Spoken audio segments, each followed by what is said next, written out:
Wala na ba talaga tayong investigative journalist ngayon dito sa Pilipinas? Trabaho niya yan. Look it up. We are going to look at it also.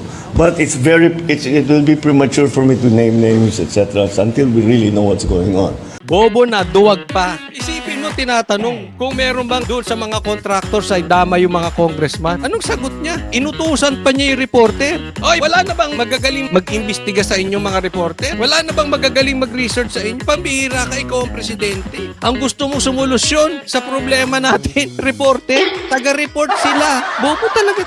Hindi naman investigador yan. Ngayon, kung magre-research sila, kanila pong trabaho yun bilang reporter. Pero hindi nila utang sa taong bayan para imbestigahan kung sino ang naglulustay ng pera ng taong bayan. Ikaw dapat yun. Ikaw ang pumirma nun. Ikaw ang nagsabi, mahiya naman kayo. Ikaw naglabas